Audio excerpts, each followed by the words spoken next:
Hello guys, आज जिस topic के बारे में हम लोग बात करने जा रहे हैं वो है इन्फ्लेशन एंड इट्स टाइप्स। इस टॉपिक में गाइस जैसा कि आपको टाइटल से पता चल रहा होगा कि सबसे पहले इसमें हम इन्फ्लेशन के बारे में जानेंगे कि इन्फ्लेशन आता क्यों है, इन्फ्लेशन किन वजहों से आता है, कितने टाइप्स के होते हैं, इन सब चीजों को गाइस इस वीडियो में हम लोग डिस्कस करेंगे।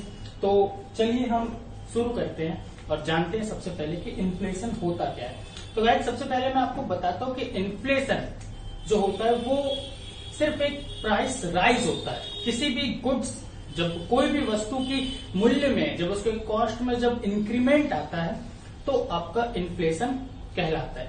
लेकिन गाइज ये भी आप यहाँ पे गौर कर सकते हैं कि किसी एक सामान के रेट बढ़ने से इन्फ्लेशन नहीं आता।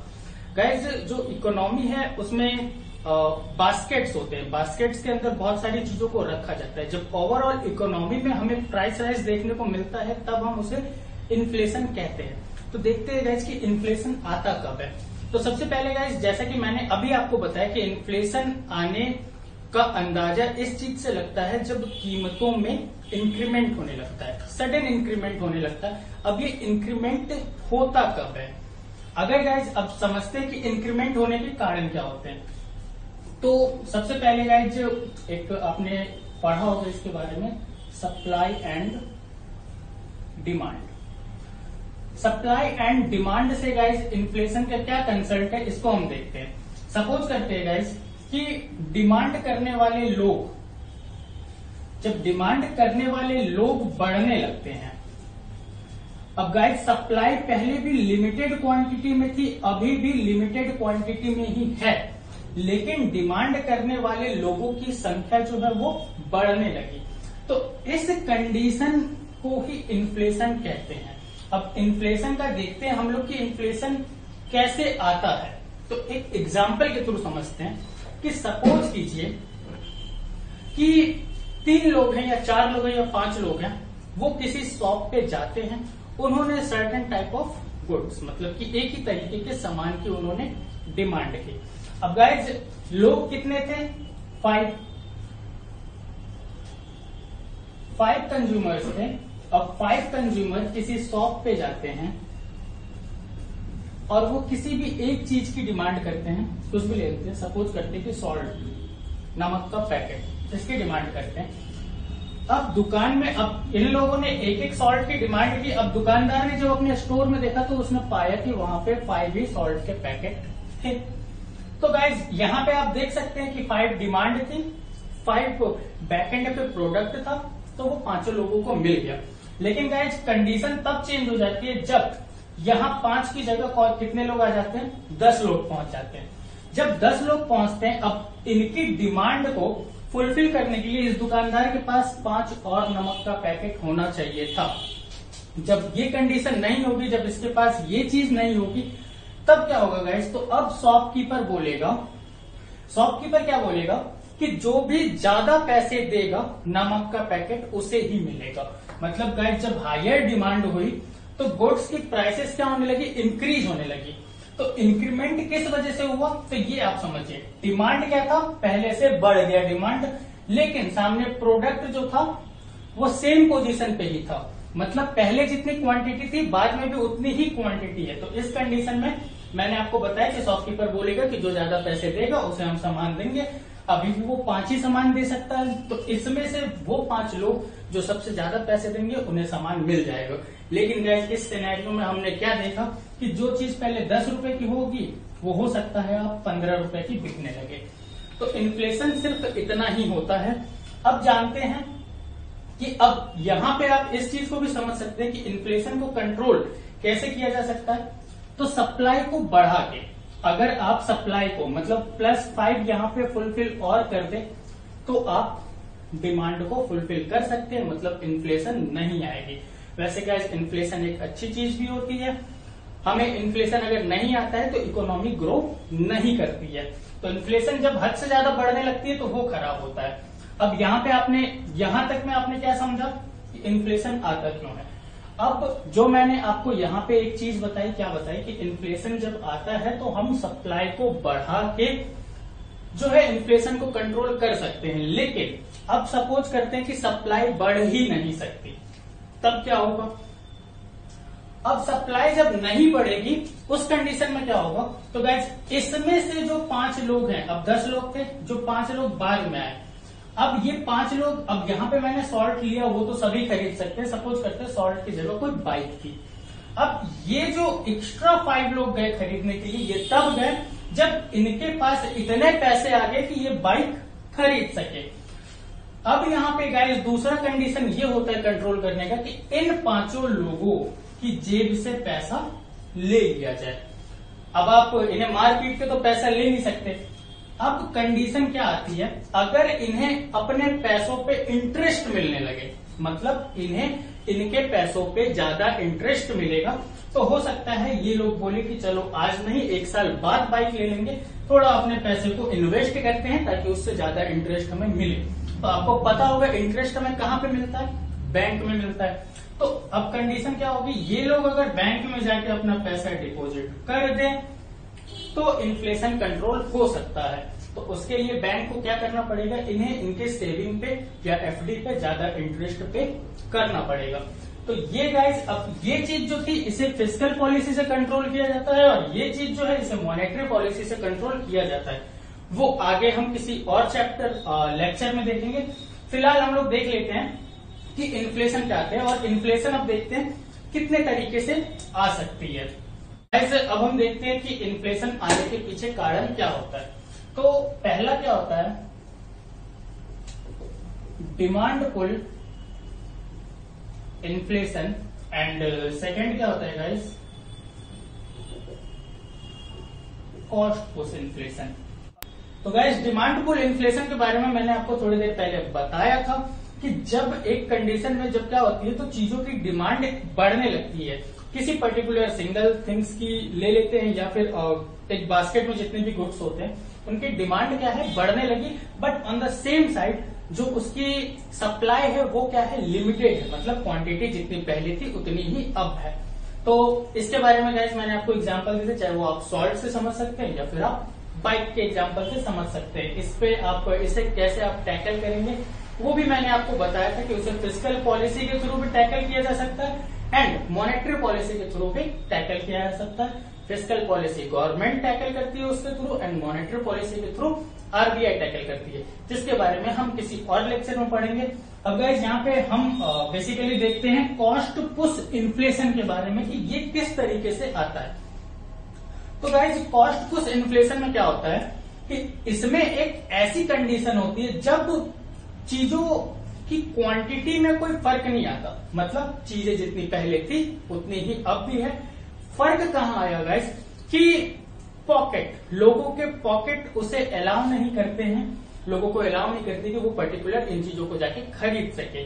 अब इसे एक एग्जाम्पल के थ्रू समझते हैं कि गाइस सपोज कीजिए कि किसी एक इंसान के पास 10,000 रुपीज है और ये जाता है किसी एक चीज को परचेज करने के लिए।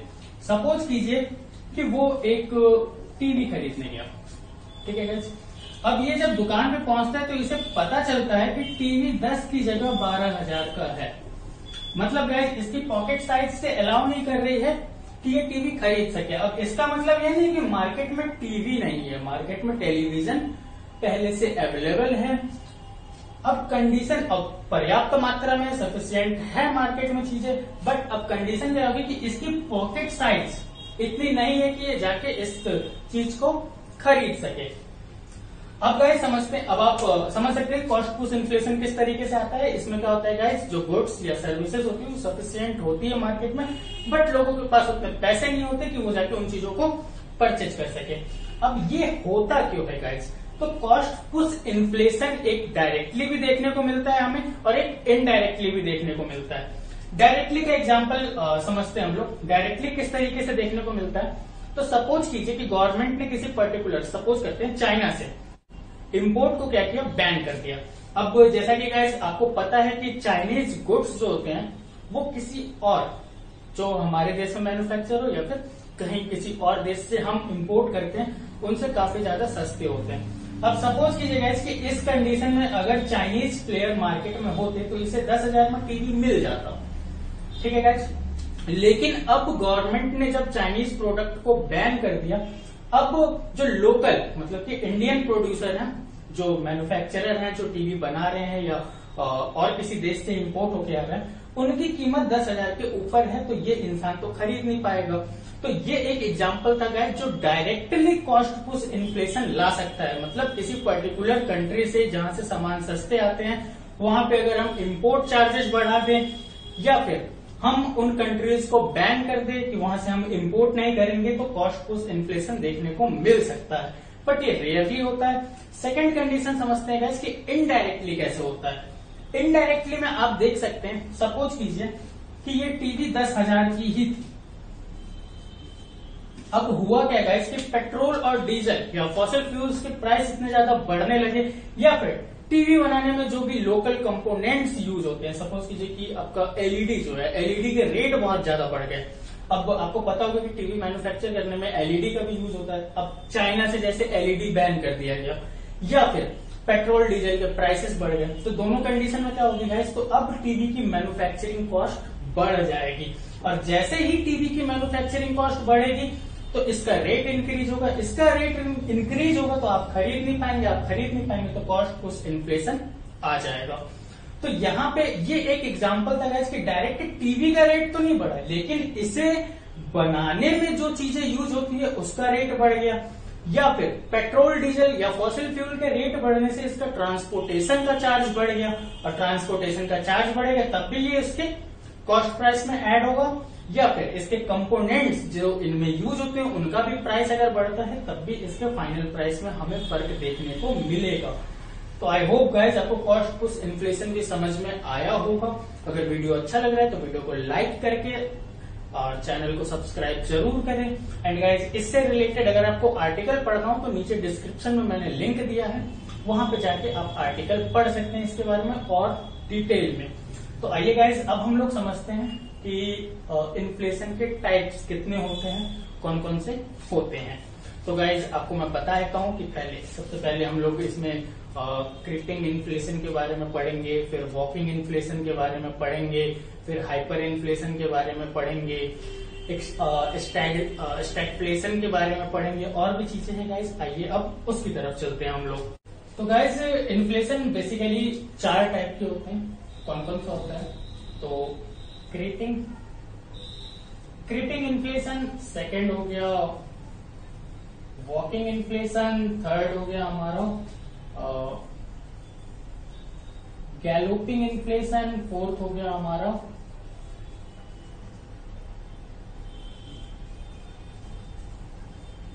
Hyper inflation. तो गाइज अब होता क्या है, क्रीपिंग इन्फ्लेशन में जो होता है वो लेस देन 3% की रेट से अगर इन्फ्लेशन आ रहा है तो उसे क्रीपिंग इन्फ्लेशन कहते हैं। ये गाइस एक इकोनॉमिक ग्रोथ के लिए जरूरी होता है, इतना इन्फ्लेशन होना ही चाहिए इकोनॉमी में। सेकेंड गाइस अब देखते हैं वॉकिंग। तो गाइस क्रीपिंग आई होप आपको समझ में आ होगा, इन्फ्लेशन आपको समझ में आ गया। क्रीपिंग का मतलब हो गया लेस देन 3% का ग्रोथ होता है। अगर इन्फ्लेशन अगर इस रेट से ग्रो कर रहा है तो ये एक अच्छी साइन होती है एक इकोनॉमिक ग्रोथ के लिए। क्यों गाइज, ये समझते हैं कि अगर सपोज कीजिए इन्फ्लेशन अगर नहीं बढ़ रही है, इसका मतलब क्या है कि आज भी मेरे पास 10 रुपए थे, कल भी मेरे पास 10 रुपए ही रहेंगे, अगले साल भी 10 ही रुपए रहेंगे। तो इस कंडीशन में गाइस जब क्रीपिंग इन्फ्लेशन आता है मतलब क्या है कि लोगों की परचेजिंग पावर बढ़ रही है। इन्फ्लेशन में क्या होता है तो लोगों की परचेजिंग पावर बढ़ने लगती है। तो इन्फ्लेशन जो क्रीपिंग इन्फ्लेशन होता है ये एक क्या करता है, ग्रोथ को भी दिखाता है। किस तरीके से कि मेरी परचेजिंग पावर बढ़ रही है मतलब इनकम मेरी बढ़ रही है, और मेरी इनकम बढ़ रही है मतलब इकोनॉमी ग्रो कर रही है। अगर जो वॉकिंग इन्फ्लेशन क्या होता है तो 3% टू 10% के बिटवीन में अगर इकोनॉमी ग्रो करती है तो उसे हम लोग क्या कहते हैं, वॉकिंग इन्फ्लेशन कहते हैं। जब गाइस गैलोपिंग इन्फ्लेशन क्या होता है कि जब डबल डिजिट में जब गाइस आपकी इन्फ्लेशन ग्रो करने लगती है मतलब 10% टू 50% के बीच में, 10 to 50% के बीच में जब होती है तो उसे गैलोपिंग इन्फ्लेशन कहते हैं। गाइस ये एक बहुत खराब कंडीशन होती है, यहाँ से खराब होनी शुरू हो जाती है। ये एक खराब कंडीशन होती है, बट यहाँ पे सर्वाइवल के चांसेस होते हैं। ये एक खतरनाक कंडीशन होती है, यहाँ पे सर्वाइवल के चांसेस बहुत कम होते हैं। इकोनॉमी के कोलैप्स होने के चांसेस यहाँ इंक्रीज होने लगते हैं, बढ़ने लगते हैं। एंड गाइस हाइपर इन्फ्लेशन मतलब कि 50% से आपका ज्यादा जब इन्फ्लेशन हो जाता है गाइस, इस कंडीशन में एक देश दिवालिया हो जाता है। यहाँ पे फिर कोई भी ऑप्शन नहीं बचते, मतलब हमारे पैसों की वैल्यू इतनी ज्यादा कम हो गई कि हम उसे लेके मार्केट में निकले तो हम कुछ भी खरीद नहीं सकते, या बहुत बोरियों में अगर पैसा भर के जाए तब हम कुछ परचेज कर पाए, छोटा मोटा ब्रेड टाइप की चीज। तो ये कंडीशन गाइस बहुत ही ज्यादा खतरनाक होती है किसी भी इकोनॉमी के लिए। गाइस इसके बारे में मैंने डिटेल में आपको एक लिंक दिया है डिस्क्रिप्शन बॉक्स में आर्टिकल का, वहां पे जाके आप इसके बारे में डिटेल में पढ़ सकते हैं। यहाँ पे गाइस आप सिर्फ इतना समझ सकते हैं, क्रीपिंग 3% से कम का इकोनॉमिक ग्रोथ, वॉकिंग 3 से 10% की जब ग्रोथ होती है इन्फ्लेशन की तो उसे वॉकिंग कहते हैं। गैलोपिंग गाइस जब डबल डिजिट में आपकी इन्फ्लेशन ग्रो करने लगती है। और हाइपर इन्फ्लेशन गाइस ये एक बहुत खतरनाक कंडीशन होती है, और इसमें इन्फ्लेशन का रेट जो 50% से भी बढ़ जाता है। तो ये अच्छी चीज है, यहाँ से बुरी चीज शुरू हो जाती है। यहाँ पे सर्वाइवल के चांसेस होते हैं, यहाँ पे लेस, बहुत कम सर्वाइवल के चांस होते हैं, और यहाँ आते आते सर्वाइवल के चांसेस खत्म ही हो जाते हैं पूरे। अब गाइस एक और टर्म है स्टैगफ्लेशन। स्टैगफ्लेशन के बारे में पढ़ते हैं कि स्टैगफ्लेशन होता क्या है। तो गाइज मेनली 4 टाइप के तो आपने देख लिए इन्फ्लेशन। गाइज स्टैगफ्लेशन एक अदर टर्म है, इसे भी हम जानते हैं, लेकिन ये भी एक इन्फ्लेशन का ही हिस्सा है। अब गाइज आप एक और चीज समझ सकते हैं कि लोगों की परचेजिंग पावर बढ़नी और घटनी कब शुरू होती है। गाइज जब मेरे पास जॉब होगा, मेरे पास इनकम का सोर्स होगा, तो जाहिर सी बात है जब इनकम आएगी तो मेरी परचेजिंग पावर बढ़ेगी। तो जब परचेजिंग पावर बढ़ेगी तो जाहिर सी बात है एक टर्म क्या आएगा, इन्फ्लेशन आना शुरू होगा। गाइस जब जॉबलेसनेस आ जाएगी मार्केट में, मतलब अब जॉब खत्म हो चुकी है तो मेरी इनकम खत्म हो जाएगी, मेरी इनकम खत्म हो जाएगी तो मेरे पास पैसे नहीं होंगे, मेरे पास पैसे नहीं होंगे तो गाइस क्या होगा, वो डिफ्लेशन या डिसइन्फ्लेशन आएगा वहां पे। एंड गाइस वहां पे एक और चीज आ जाएगी, फिर अब मेरी परचेजिंग पावर घट गई, लेकिन सामने में प्रोडक्ट तो है, सामने में गुड्स हैं। तो आपको मैंने अभी बताया था कॉस्ट पुश इन्फ्लेशन भी आप उसे कह सकते हैं एक नजरिए से, बट वो एक डिफ्लेशन की कंडीशन हो जाएगी। अब समझते हैं गाइस स्टैगफ्लेशन क्या होता है। स्टैगफ्लेशन में क्या होता है ना गाइस कि आपकी चीजों की रेट भी इंक्रीज होती है, मतलब जो रेट आप ये कह सकते हैं इसे कि इन्फ्लेशन भी आता है, एंड साइड से गाइस आपकी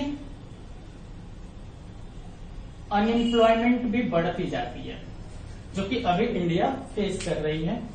आप देख सकते हैं अभी क्या है, महंगाई भी बढ़ रही है और सामने ही अनएम्प्लॉयमेंट भी बढ़ रही है। तो ये एक बहुत खतरनाक कंडीशन होती है। किस लिए गाइस, तो इन्फ्लेशन मतलब चीजों की रेट भी बढ़ रही है और साथ में हमारे पास पैसे भी नहीं है। जबकि इन्फ्लेशन या अब तक जो हमने पढ़ा था उसमें क्या था कि आपका इन्फ्लेशन कब आता है, जब परचेजिंग पावर बढ़ती है। तो गाइस यहाँ अनएम्प्लॉयमेंट है, मतलब मेरे पास आमदनी तो आ नहीं रही, इनकम का कोई सोर्स नहीं है, मैं अनएम्प्लॉयड हूं, मेरे पास इनकम का कोई सोर्स नहीं है, तो मेरी परचेजिंग पावर है ही नहीं, तो इन्फ्लेशन आ कहां से रहा है। सेकेंड चीज गाइस कि जब अनएम्प्लॉयमेंट है, जब मेरी परचेजिंग पावर है ही नहीं तो इन्फ्लेशन आ नहीं सकता, ये भी चीज है। तो ये दोनों चीज जब गाइस एक साथ आती है, मतलब इन्फ्लेशन और अनएम्प्लॉयमेंट एक साथ जब कहीं किसी इकोनॉमी में आती है तो उसी टर्म को हम स्टैगफ्लेशन भी कहते हैं। एंड गाइस जो मैंने आपको अभी एक चीज बताई थी इन्फ्लेशन से कॉस्ट पुश इन्फ्लेशन, उसे गाइस खत्म की टैकल किस तरीके से करते हैं वो आपको बताना मैं भूल गया था, तो वो देख लेते हैं। कॉस्ट पुश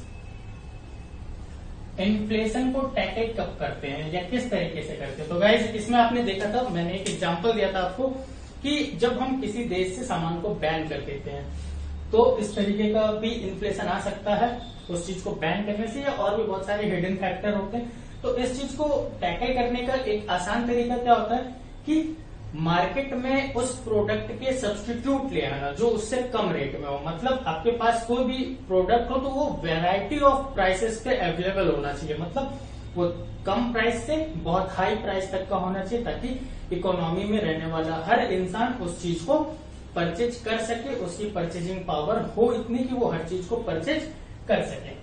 तो इसके बारे में मैंने बता दिया। स्टैगफ्लेशन आपको बता दिया गाइस क्या कि जब इन्फ्लेशन और अनएम्प्लॉयमेंट दोनों एक साथ आती है तो उसे स्टैगफ्लेशन कहते हैं। आई होप गाइस आपको वीडियो अच्छा लगा होगा। अगर अच्छा लगा तो वीडियो को लाइक करें, चैनल को सब्सक्राइब करें एंड गाइस इसके बारे में आप डिटेल आर्टिकल नीचे में पढ़ सकते हैं। नेक्स्ट लेक्चर में गाइस हम इसके बारे में और भी डिटेल में जानेंगे। जो भी चीजें मैंने अभी आपको बताई हैं, इन चीजों का इकोनॉमी में क्या असर पड़ता है, इन चीजों से किस तरीके से बाहर निकलते हैं, एक देश इन चीजों को कैसे देखता है या उससे किस तरीके से डील करता है। एंड गाइस इन्फ्लेशन में अभी और भी बहुत सारे टॉपिक बचे हैं। वीडियो लंबा ना हो इसलिए इस वीडियो को यहीं खत्म करते हैं। नेक्स्ट वीडियो में मैं इसके बारे में और भी आपको बताऊंगा जो कि इसका पार्ट 2 होगा। Thank you so much for watching this video guys.